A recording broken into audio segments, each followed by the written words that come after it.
క్రీస్తునందున్న ప్రియులకు ప్రేమతో వందనాలు తెలియజేయుచున్నాను. ఈరోజు దేవుడు మనకు చేస్తున్న వాగ్దానం ఏమిటనగా యెషయా గ్రంథము 48వ అధ్యాయం 17వ వచనం.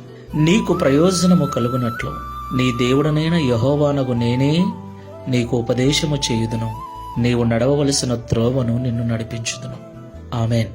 నా ప్రియమైన సహోదరి సహోదరులారా, ఈ లోకంలో జీవిస్తున్న మనమందరం కూడా కుటుంబాలుగా జీవిస్తున్నాం. కుటుంబ పోషణ కొరకు ప్రతిదినం ఉదయం లేచింది మొదలు రాత్రి పడుకునేంత వరకు వ్యాపారం నిమిత్తము కావచ్చు, ఉద్యోగం నిమిత్తము కావచ్చు, వ్యవసాయం నిమిత్తము కావచ్చు, జీవనోపాధి నిమిత్తము కావచ్చు, అనేక ఆలోచనలు కలిగి అనేక మార్గాల గుండా ప్రతిదినం మనం ప్రయాణం చేస్తున్నాం.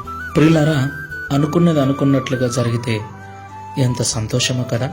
అయితే మనం ఎన్ని ప్రయత్నాలు చేసినా, ఎన్ని ఆలోచనలు చేసినా, ఎంత ప్రయాసపడినా ఏమీ మిగలటం లేదు. మనం అనుకున్నది అనుకున్నట్లుగా జరగటం లేదు. మన కష్టానికి తగిన ఫలితాన్ని కూడా మనం పొందుకోలేకపోతున్నాం.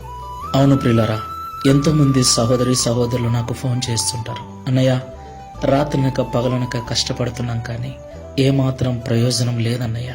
చాలా ఇబ్బందుల్లో ఉన్నాం, ఇంకా కష్టాలు ఎక్కువైపోతున్నాయి, చాలా నలిగిపోతున్నాం, మా కొరకు ప్రార్థన చేయండి అన్నయ్య అని. నా ప్రియమైన సహోదరి సహోదరులారా, చాలా మంది ఇలాంటి పరిస్థితుల్లోనే ఉన్నారు. అయితే మనకు ప్రయోజనము కలుగునట్లు మన దేవుడు మనకు మంచి ఆలోచన చెప్పి సరైన మార్గంలో మనం నడిపిస్తానని ఈరోజు వాగ్దానం చేస్తున్నాడు. దేవునికి మహిమ కలుగును గాక. కాబట్టి నిరుత్సాహపడక, అధైర్యపడక, మోకాళ్లను బలపరిచి ప్రార్థనాపూర్వకంగా మీ పనులను ప్రయాణాలను దేవునికి అప్పగించండి. దేవుడే మిమ్మల్ని నడిపిస్తాడు. మీ సొంత జ్ఞానమును, మీ సొంత ఆలోచనను, మీ సొంత తెలివితేటలను పక్కన పెట్టి దేవుని సహాయం కొరకు ప్రార్థించండి.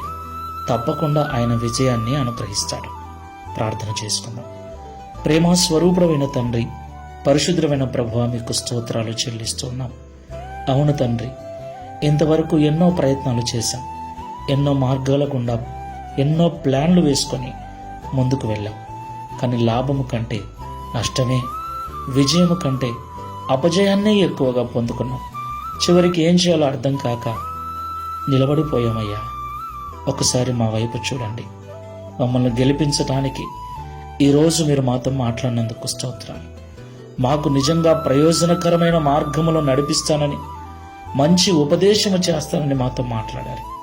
అయ్యా, మా జ్ఞానమును, మా తెలివితేటలను, మా సొంత ఆలోచనలను విడిచిపెట్టి ఇక ప్రార్థనాపూర్వకంగా నీ మాటల ప్రకారంగా నడుచుకున్నటకు సహాయం చేయమని, తద్వారా ఈ లోకంలో జయ జీవితమును పొందుకొని నీకు సాక్షులముగా జీవించుటకు సహాయం చేయమని, తద్వారా ఈ దిన వాగ్దానమును మా అందరి జీవితంలో నెరవేర్చి మీ నామమును మహిమపరచుకోమని యేసు క్రీస్తు వారి నామములో ప్రార్థిస్తున్నాము తండ్రి. ఆమేన్. Praise the lord. God bless you.